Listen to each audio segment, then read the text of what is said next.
Ayan guys, kailangan natin mag-set up ng ating laptop kasi yung aking laptop ngayon, pinaayos ko na. Pinatanggal ko yung kanyang keyboard, pinadisconnect ko din, bumili ako ng bagong keyboard. Ayan, so kung mapapansin nyo guys, ito yung binili kong bagong keyboard para doon sa aking laptop. Siyempre may kasama siyang mouse. Hindi ko na sinama yung karton kasi babasura ko lang din naman. So, ito yung aking laptop ngayon. Yan. So, yung aking laptop is, ipaano ko siya? Pinadisconnect ko yung kanyang keyboard. Ito yung keyboard, wala na. So, hindi na siya gumagana dito. So, ang gagawin natin guys, ito na lang gagamitin natin keyboard. So, ginawa ko para malaki yung aking monitor. So, gagamitin ko yung aking TV para ikukunik ko siya sa HDMI. Diba? Yan. Siyempre, kinakailangan natin i-connect muna. Connect muna natin yan. So, dami kong kalat. Kinakailangan maayos ito ngayon. So, una, siyempre lalagay ko yung aking mat. Itong pinakamat ko dito. Kasi yung paglalagyan ko talaga ng keyboard. Yan, keyboard. So, may kukunin pa pala ako dito. Itong aking color pan. Yan. Maganda ito kasi magagamit ko ito sa natanggal na pala dito yung ko. So, nasira na pala to. So, but it's okay. Ayan. Ayan siya. Cooling pan to. So, ilagay ko siya dito. Total, wala namang gumagamit na mesa dito. Ako lang naman dito. Ako kumakain. Mag-isang naman ako. So, ang gawin ko, dito siya. Ang aking laptop. Ayan. Okay, maganda. So, okay. So, ang gawin ko na lang, ito yung yan, para hindi siya madulas. Dito kasi papatong. Yan. Patong ko siya dyan. Then, itong laptop ko is dito ko siya ipapatong. Diba? Then, meron siyang USB. So, i-connect natin dito sa extension. Ayan. Extension wire. So, meron na siyang ayan. Ayan. So, gumagana na siya. Calling na yan. Calling na yan. So, dito natin lagay siya gano'n. At ipapatong ngayon natin yung laptop. So, buksan lang natin itong ating pinaka-clip para hindi siya umusog. So, buksan natin yung ating laptop. Yan. Kaya bukas ang ating laptop, kinakailangan natin yung extension. Yung kanyang charger. Yan. Yung charger. Charger niya, ito nga pala yung libreng mouse. Matic. May pag bumili ka ng keyboard kasama ng mouse. Ayan. So, mouse natin. Siyempre, meron din tayo dito mousepad. Lagay natin dito sa tabi ng keyboard. Kasi, yan ang importante. Dapat mayroon talaga mousepad yung ating mouse para hindi siya madulas. So, ngayon, bubuksan din natin itong ating keyboard. Yan. So, i-connect natin yan dito sa ating laptop. So, ilagay natin paikot dito para maganda tingnan, hindi malumi. Dito natin siyang i-connect. Yan. O, diba? So, okay na. Yan. Then, urong lang natin konti dito. Uring natin konti dito para hindi siya masyadong masikip. Then, ngayon, meron tayong HDMI. Yan. Sa TV. Diretso sa TV. Yan. Pwede natin i-connect dito. Yan. HDMI natin. Yan. Yan. So, diretso na yan sa TV. So, ngayon, kailangan na natin, lagyan natin ng power yung laptop natin. So, ito yung charger niya. Yan. So, isasaksak natin dito sa laptop. Ang dami kong kalat. Diyos ko, Ginoo. Yan. Saksak natin dyan. Then, ito, ilalagay natin dito sa yan para hindi siya magalaw-galaw. At, syempre, isasaksak na natin dito sa yan. Kinakailangan matibay, no? Yan. Maganda yung saksakan natin sa laptop para hindi siya magtatanggal-tanggal. Yan. So, nandito na rin yung ating mga charger ng cellphone. Yan. Yan. Okay na yan.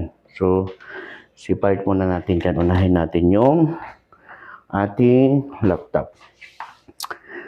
So, kinakailangan i-on na natin yung laptop ngayon. On natin yung laptop. Tapos, i-on natin yung TV. Yan. On natin yung TV.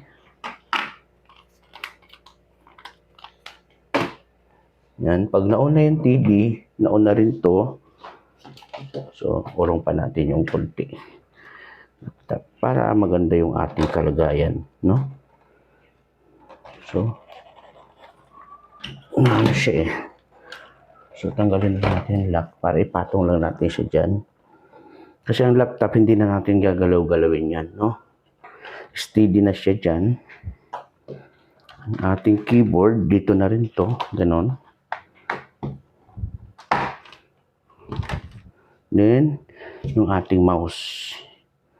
Ayan. So, nag-on na yung ating nag-on na yung ating keyboard. At saka yung ating laptop. So, ilagay natin dito. Para makita nyo. Ayan. So, di ba? So, ayan guys. Na-connect na natin yung na-connect na natin yung ating laptop through dito sa TV, no? So, connected na siya as HDMI. So, ngayon, yan, dorong natin ito konti. Bali, ito yung pinaka-monitor ko na malaki. Ito yung sa laptop ko. Ngayon, pag mag-browse ako, kunwari sa Facebook, ayan. Parang ko siya, parang monitor ko siya, pwede ko siya i-drag dito, no? Yung aking mga mga kailangan. So, open natin yung Google. Yan. Yan. Kasi parang lang siya eh. Parang extra monitor. Kasi alam ko, maliit. Malayo sa akin yung laptop, keyboard malapit. So, hindi ko makikita yung mga sulas maliit, no? So, dito ako titingin sa pinakamalaki sa TV. Kung manonood ako ng YouTube, dito ako manonood.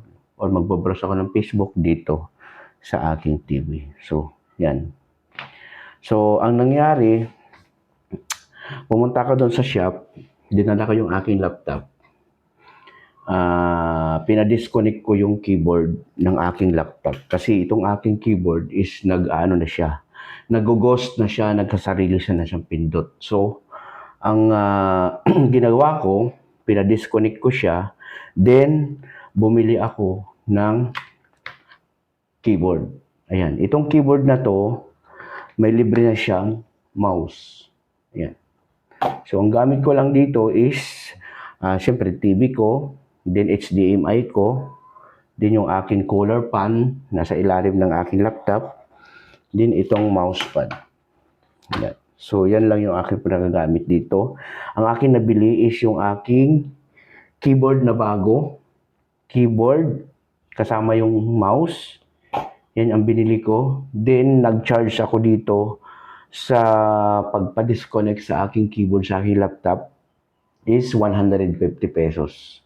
So, 850 yung keyboard. Nakuha ko lang siya ng 700. So, all in all, nakuha ko lang siya ng 850 kasama yung libor doon sa aking laptop. Diba? So, okay na.